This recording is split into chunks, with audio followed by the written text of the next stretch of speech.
Is there an undrafted free agent pass catcher that could make the Cowboys 53-man roster? All that and more in this episode of Locked On Cowboys podcast. You are Locked On Cowboys, your Locked daily Dallas Cowboys podcast. Part of the Locked On Podcast Network, your team every day. Locked on Cowboys. Locked on Cowboys.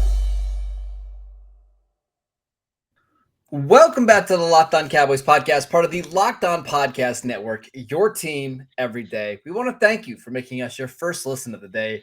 We are free and available on all platforms. I am Marcus Mosher. You can follow me on Twitter at Marcus_Mosher. He is Landon McCool. Check him out on Twitter at McCoolBCB. Landon, today is our final day of doing our undrafted free agent preview. How are you doing today, sir? I'm doing well. I'm excited for. Well, let's see. The draft is NFL Christmas, so I guess the schedule release would be NFL's like Labor Day weekend. I don't know. I'm excited to see exactly what the Cowboys' schedule is like. I'm excited to talk about these undrafted free agents. I'm just excited because we've kind of gotten to a point where we're kind of tentatively, excitedly, actually peering forward to the 2023 season. Yeah, we've got mini camp happening, I believe, Thursday and Friday, Saturday. Yeah. We got the schedule release coming out Thursday night. By the way, we're going to have a show. We're not sure if we're going to be live yet or not, but it's going to come out late Thursday night talking about the schedule release. We'll talk about all the big games the Cowboys have. So look for that tomorrow, though. We're going to answer your Twitter questions. But today, we're talking pass catchers. And let's start, Landon, with a very, very interesting one from Ole Miss, Dontario Drummond. We're going to pull up his little chart right here. Boom. There you go if you're watching on YouTube. Old Miss receiver, what'd you think? I really liked Ontario. I think he has average height, but he has really good size, weight, and muscle. And I think that he's really well developed in that area. He lines up in several spots, but it feels like big slot would be kind of his biggest spot, his best spot to kind of end up in. This is going to be a theme, I think, with all three of these guys, two of which because they went to the same school. But it felt like there was a lot of times mostly where he's being schemed open. They're trying to get the ball in his hands. And that's a positive and a negative thing, right? It's like it's a positive in the sense that they understand that this is a guy that they want to feed the ball. They want to get him opportunities because, as we'll talk a little bit later, I think he has very interesting yak skills. I think he has very, very interesting yard after catch, and after the catch skills. But the other part of that is that he doesn't spend a ton of time getting open with his route skills, right? It's a lot of kind of being schemed open, which is kind of stuff we talked about with some of these receivers coming out. So it's not necessarily a huge negative, but it is something to keep in mind that you can't just necessarily put him out there, have him run routes, and expect for him to be open all the time. That's something that's going to take a little bit of development with this guy. I think that's something that's going to take development with all three of these guys. Maybe less of the tight end, but we'll talk about that more. Physical player. He's physical after the catch. He likes to mix it up as a blocker, and blocking is not a chore for him at all. If anything, he may be too aggressive at times as a blocker, as some people have pointed out. But I think all of that bodes well for him on special teams that involve punt return, kick return, those sort of things where he's going to need to be his hands as a blocker. So I think he's going to be a good special team in that way. I think he's going to have some usefulness as a blocker, maybe as a wide receiver as well. As a route runner, like we mentioned before, it's a real kind of jack of all trades, master of none situation. They ran a ton of different stuff in Ole Miss, but it wasn't like he mastered any of these routes, right? It's more just like he's going through the motions, and again, because of the way that the schemes are drawn up, he ends up running these routes and getting open because there's a clear out situation in the concept or something like that, there's just no nuance to his route running at this point. There's just none. No. So that's something he's definitely going to need to work on. Outside of the kind of physical nature, the blocking stuff, I think he probably will be a good tackler. So I think he could be in some coverage units as well. He also had very solid punt return production at Ole Miss. I think Dane mentioned in his report that they had over 9 yards of punt return in the SEC, which is pretty good. I kind of put him on, and I don't really normally do this, but I thought that this kind of worked out. I put him on the spectrum of kind of a Treylon Burks, Noah Brown, and then this guy Drummond a little bit further down. I think he's a guy who can make a team as a special teams player, who has some receiving upside, who eventually you could probably get on the field as a receiver, but maybe as a blocker in kind of the Noah Brown sort of role that you saw early in Noah Brown's career. Where does he win? I have him as breaking tackles as a ball carrier. It doesn't really matter how you get him the ball, whether it's through reverse like jet sweeps or handing him off the ball in the backfield or just quick clear out routes where you get him the ball on the move. Where he's at his best is when he has the football in his hands, and he's running through tacklers. He has like such a low center of gravity. Like it's something his hips stay very low, and so his legs stay coiled very well. So he's constantly playing with a nice low center of gravity, which keeps his balance a lot. Unanswered questions for him. Can he make the team with this mixture of skills as a down roster wide receiver? I see a very clear path because we saw this with Noah Brown, but obviously that's all going to be decided in training camp. Yeah, I mean, let's start with this. There are some people that really liked Drummond coming into the NFL draft, and you can understand why. When you have over 1,000 receiving yards and 8 touchdowns in the SEC, that's going to get a lot of people's attention, right? And Ole Miss was pretty good this year. He was the top receiver on that team. Lance Zierlein at NFL.com actually had him ranked the highest. He had him at 117 on his big board, which gave him a 4th round grade. I've actually heard this comp a couple different times. Most people believe that he's probably going to have to be a slot receiver in the NFL because he just doesn't have long speed. You can see it on our screen right now. 4.65 40-yard dash.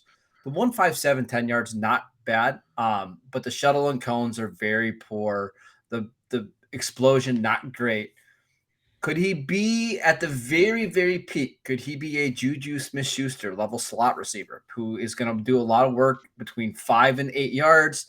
He's going to make a lot of tough catches, and he's going to catch balls for 4 yards and turn them into 8-yard gains. Like, I think that's, if he reaches the ceiling, he could do that. It's just, can he contribute in other ways until he gets there? We'll see.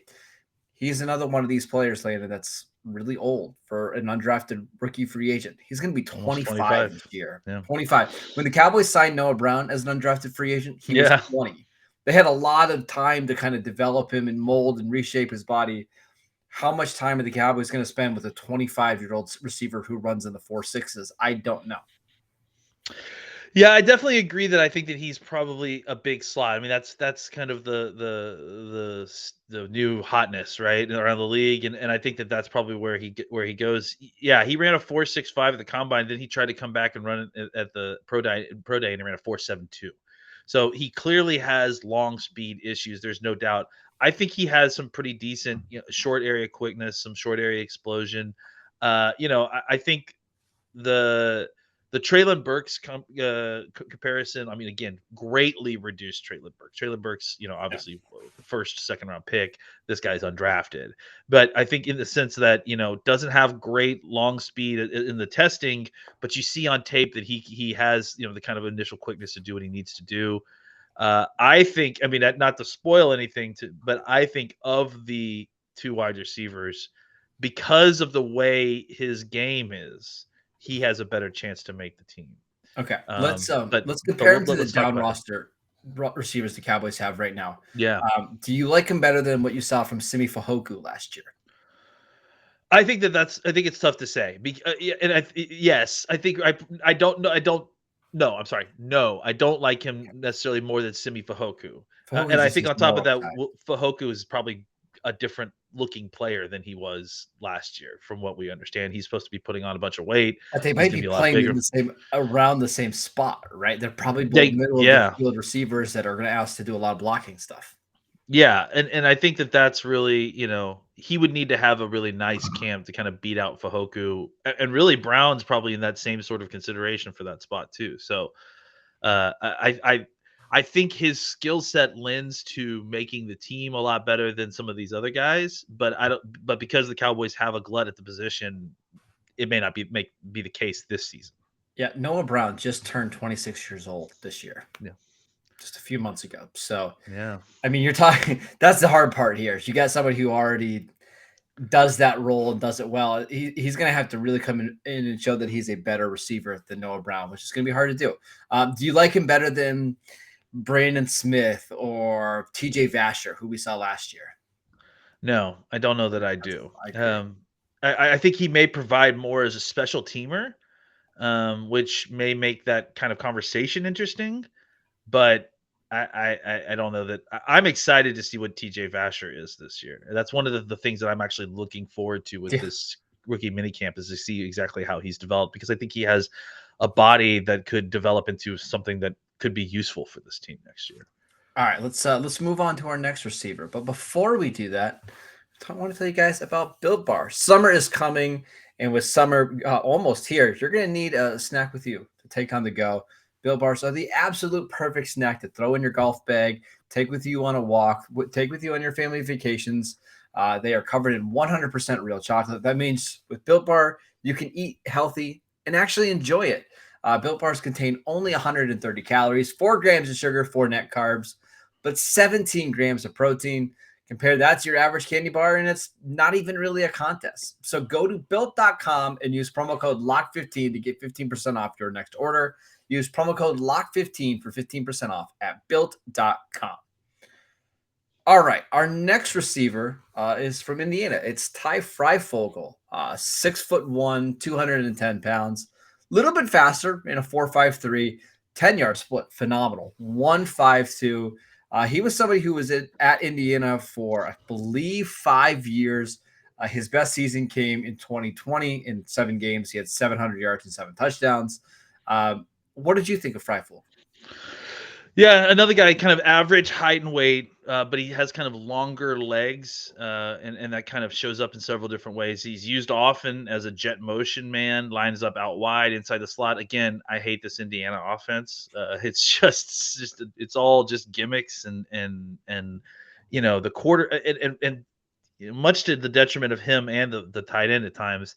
Especially this season. I mean, you kind of go back and see some of the previous quarterbacks, but this last year, they had a quarterback who wasn't even going through like one read before he was just taking off and running the football, it seems like. So I think that kind of hurt Fryfogle's game a little bit. That's why you end up with, he didn't even end up with 600 yards receiving, I think, this year. But again, like he was useful and definitely one of the better players on that offense. He's a slash. He's kind of a leggy slasher. He's not a burner, but he can kind of change direction suddenly. Not so much like a shifty sort of way, but more kind of just a slash into this slight angle change sort of way. That almost kind of like you would see. Oh my gosh, why am I forgetting his name? The Arkansas running back he used to play for the Cowboys, Darren McFadden, right? Yeah. Where he kind of will he's running in a line and then suddenly will just kind of slightly alter his angle a little bit and kind of make people miss that way. I know that Dane really liked this guy as a route runner, but I didn't see a lot of the kind of route running refinements. I don't know. I saw a guy who he could beat you on some of these routes, but I just don't see someone who he's deceptive on double moves, right? Like when he's in double moves, he can really sell it and make you bite on that, but he's not subtle enough in routes to consistently cover during running routes on a normal route tree. Right? I didn't see. When he was going against man-to-man coverage, he was never open, right? Everything he had to do was contested. Now against zones stuff, you can see him finding soft spots in zones and that kind of stuff. But he's not somebody that's just going to put a defensive back in a blender, right? It's just not going to happen. There'll be times when you see what looks like a defensive back in the blender, and it's because he, like I said, he can run these double moves well. But that's not based on I don't feel like the way that he's getting open with those double moves is based on how he's running the route. It's just that it's the deception of a double move, right? In the context of what else is happening on the field. He's not creating separation on a dig. He's not running a quick slant and then wide open. You know what I'm saying? He's not running stop routes and getting a bunch of separation at the top of his route. He has that kind of sudden slashing that I think can be useful in some of this stuff, but it's not refined route running. And I guess that's ultimately where I have a problem with him, is that he has some good ups. He can play above the rim in his game, but he struggles to finish there. My whole thing is like, what am I hanging my hat on with Fryfogle? Like, because that's the my issue with him. Where I put down, where does he win? He's a violent slasher while he's in motion. So whether that's lulling somebody into sleep with kind of what you're perceiving to be a stop route and then going like a fake stop and go, or just getting the ball in his hands on a short route or in a screen and cutting back inside and gaining extra yards. But I just don't know, like, he doesn't provide any real special teams value. I don't know if he played any special teams or not, but he doesn't seem physical. I don't know that his effort to me seems like something that is going to translate well to special teams. Yeah. My unanswered question is, he doesn't have any real upside as a wide receiver that I can tell. I mean, I guess he could get better as a route runner, but I mean, it's like, when is he going to be provided the time to be a better route runner? If he doesn't provide any special teams value, how does he make the team? Like, what's the path for him becoming a better wide receiver if he doesn't have something that is good enough for him to make the initial roster? Yeah, I think he's one of these guys that if he would have came out last year, I wonder if he would have got drafted. I mean, just drafted, because Fryfogle fell to undrafted free agency. But he was named the Big Ten Receiver of the Year last year because he was so productive in his 7 starts. And then the quarterback play got worse. And I think it started to wear on him. Like, he started dropping passes that you'd never see him drop before. So, but for the most part, I do agree with you. Now, there are people that are really excited about Ty Fryfogle. I'm looking at Matt Miller's mock rankings that has him 138. So there's people that had him ranked inside their top 150, which to me seems a little high. I don't see him being that type of guy, but we'll see. I think he's more talented than what he showed this year. He was a team captain. He does have a lot of starts and a lot of reps under his belt, but I just don't know. I don't know, Landon. I'm not super optimistic here. To answer your question, like, I watched 2 or 3 games from this year of both him and of Hendershot, right? I mean, just basically did those 3 games for both of those players, right? And I went back, I did my report, I looked at Dane's report and was shocked, like, how very different. I mean, usually when I do this, we may disagree on a couple things, but this, like, his report, like, looked completely different than what I had written down. Yeah. So I went back and watched more games of him, from previous years. And basically, to be clear, I didn't watch games then. I watched highlights of him in previous years. He looks different in previous years. He looks different with the better quarterback. So a lot of the stuff, I had kind of gone back. I had written in my notes that I felt like his effort was hot and cold, but I went back and took it out because I think exactly what you said, right? Where I think he was getting frustrated with how terrible that quarterback was that he had this year. And I think that got to him. So, he's a team captain, so I'm not going to question his effort there. I feel like that was, I think he was just discouraged, right? I understand that part, but I think at the same time, I still didn't see anything like in his previous tape that made me think this guy's got upside that has to be developed. He seems very, I don't know he's very nondescript in the larger landscape of NFL wide receivers, I guess is my point. I will say there's one thing about him that gets me really excited. He had a stretch in 2020 that was incredible. In 3 games, I wrote this down. In 3 games against Ohio State, Michigan State, all right in a row, 25 catches for 560 yards and 6 touchdowns. Now, those are some good secondaries he was playing against. And you could see it. Like, he was finally getting in a rhythm. And then this year, because they had so much turnover at the quarterback position, just didn't look the same. And maybe he was looking, to the NFL a little bit too much, trying to show too much for the Senior Bowl or something like that. But I think he's talented. We'll just see. We'll see what kind of version of Fryfogle we'll get in camp. I'm not writing him off. But I think of the 2 receivers that we talked about, even despite Fryfogle having more athleticism, I think Drummond has a better chance to actually make the roster.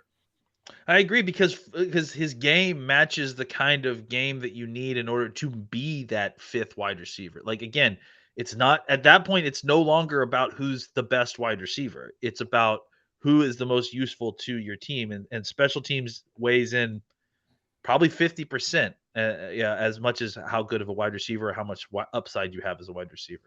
Yeah, just to go back to that little stretch in 2020, 7 catches for 142 yards and a touchdown against Michigan. Next week against Michigan State, 11 for 200 and 2 touchdowns. The next week against Ohio State, 7 for 218 and 3 touchdowns. So that stretch right there is probably reason enough alone to get at least somewhat excited about him, because you just don't see receivers go for 500 yards against those 3 defenses very often. So we'll see. All right, we've got one more player that we want to talk about, Peyton Hendershot, a tight end from Indiana, which is nice that we did it this way, so you could just watch Hendershot and Fryfogle at the same time. I'm really curious to hear your thoughts on this one. I watched him yesterday, and then shout out to the people at the Big Ten Network. They had a 25-minute highlight of every reception. I had to watch that too, honestly, because they're. I gotta tell you, and I'm sure you're gonna say the same thing. I struggled to find catches for him at first. I downloaded 3 or 4 games of all 22 that he was in, and it wasn't a ton of catches that he was receiving. So again, kind of going back to cursing that Indiana offense a little bit, but having seen a little bit more of him now, like I can. Well, let's get into it. For a tight end, he's shorter, but he's got good weight. I mean, he's like, I think 6'4", 250 is what we're looking at. He's built more like an H or an F. Mm-hmm. He's built more like a motion guy. I don't. He lined up all over, but less as kind of a Y, and lots of work in motion. I had put in my notes like 2 or 3 of the different games that I watched. He was part of a very heavy tight end rotation. Did you notice that too? Yes. Like there was 2, like 88 and 89 were also playing a lot for Indiana that I was seeing. So it's not like this guy is like, I mean, he's the all-time leader for tight end in Indiana history as receiver in yards, but like it didn't seem like he was revered like that. He wasn't getting like the lion's share of the snaps, or wasn't someone that like they couldn't take off the field, I guess is what I'm saying. I saw some good pass blocking snaps versus Minnesota specifically, where he was actually taking on a defensive end by himself. So I feel like he can do that. He has some good body control. He has no issues kind of stalking targets, moving in space, and adjusting to bad passes, which again, there were lots of from this quarterback. He's got very good short area quickness. He's able to make defenders miss in a phone booth in a way that seems kind of rare for a tight end, to be honest.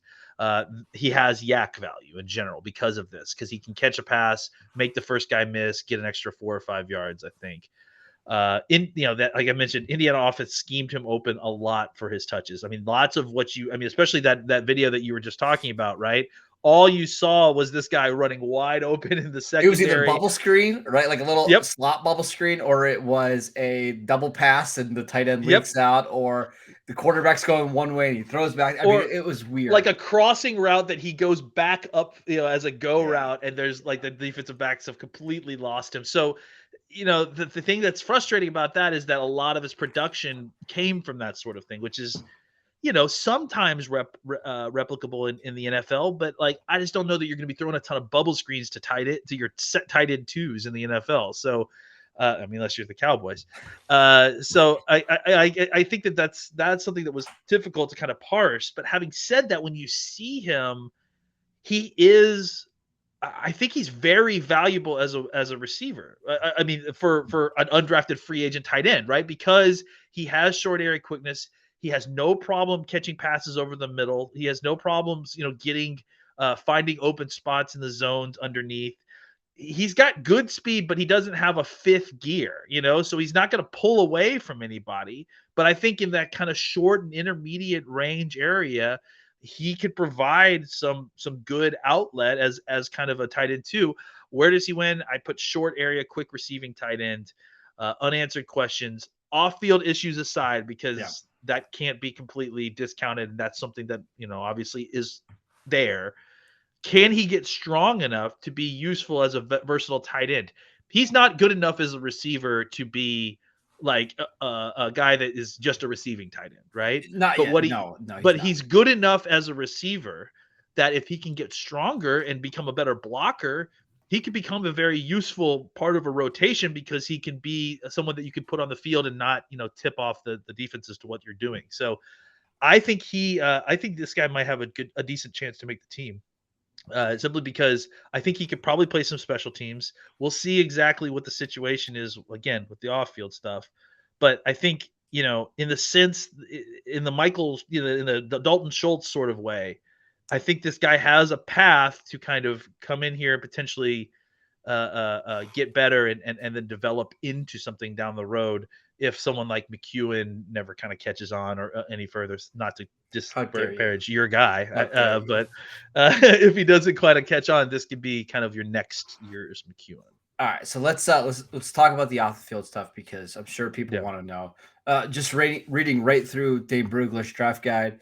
He was arrested in February of 2020 after his ex-girlfriend said he grabbed her by the neck and shoved her against the wall. He did plead guilty in June 2020, and then he had to go to a treatment program, was suspended by Indiana after the arrest, but did come back in 2021, and he was named a team captain. So obviously that's a rough situation for Hendershot. I mean, typically you don't want to even see the Cowboys maybe sign these guys, but maybe they feel comfortable with where he's at now after a couple of years removed. We'll see if I'm assuming if there's any issues at all, Cowboys are just going to move on. Like the first sight of problems, they're moving on. But I got to believe that's the biggest reason why he fell to undrafted free agency, correct? Yeah, I mean, I saw a draftable player on the field. Yeah. I mean, as at least just because receiving skills are such that I feel like, there's not a ton of guys that can be reliable middle of the field targets at tight end. That's just kind of nowadays it's a lot more vertical stuff or whatever. And those guys that can and that have any upside at all as a blocker, they get drafted. So. Yep. That's likely what would have happened here if he had not had the off-field stuff. The number one comparison for him on Mock Draftable is Sean McKeon, which right, because they're both these kind of sub 6'4" tight ends that are under 250 pounds, but they don't really have a lot of long speed, but they're really athletic in terms of like the quickness and the agility. Who do you think is a better blocker right now between Hendershot and McKeon? I haven't seen enough of Hendershot's blocking, I think. I think that's the problem. We don't see any inline blocking from him. Well, there's no inline blocking, but what he does do well is he does block out in space. I think when they feature him a lot there when they'll motion him across the formation or they have a lot of this snapping the ball while you're in motion, him getting up the field and then taking on a safety or shielding off a corner, that sort of thing. He could do that stuff pretty well for a tight end. Like we talked about last year, several different times where the Cowboys unreasonably, I think, asked Dalton Schultz to come out and block a cornerback in space by himself. This guy has a little bit better ability, I think, right now because he has like a kind of a shorter, a lower center of gravity, which helps with his body control. So I think he can do stuff like that. I don't think that he's going to be a guy that you can line up as a Y and have him bury a defensive end or really even shield a defensive end at this point, especially an NFL defensive end.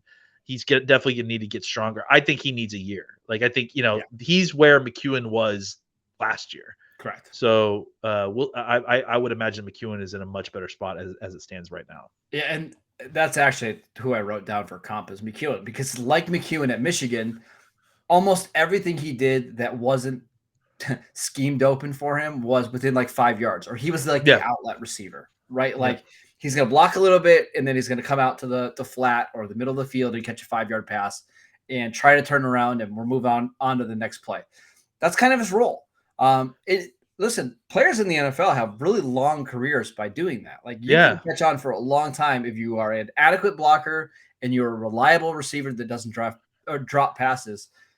I think he could catch on, but he probably does need at least a year to get in the weight room, get a little bit stronger, work on his blocking technique, because I don't think you want him playing in 2022 because he's not going to be one of your top 2 tight ends.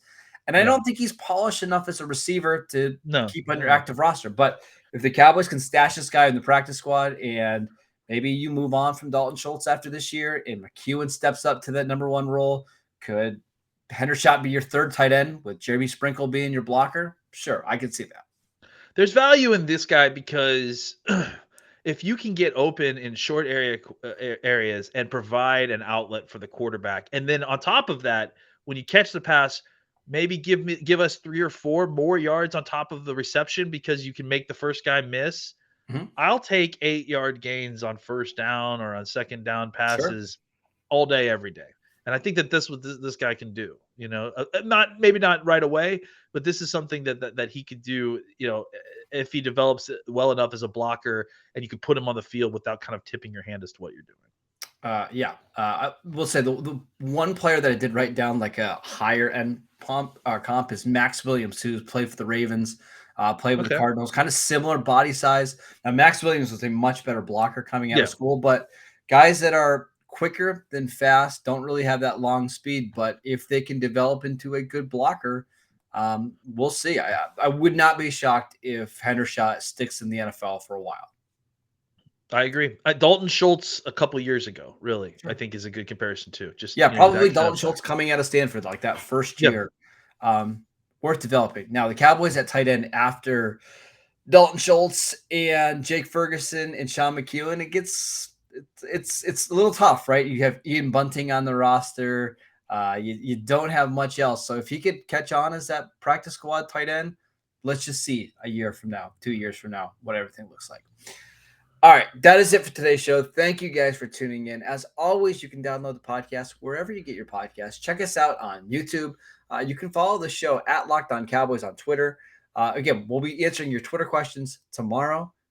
Thursday night, we're going to talk about the Cowboys schedule release because I know people get so excited about games that we already know that they're going to play, but got to figure out when they're playing them.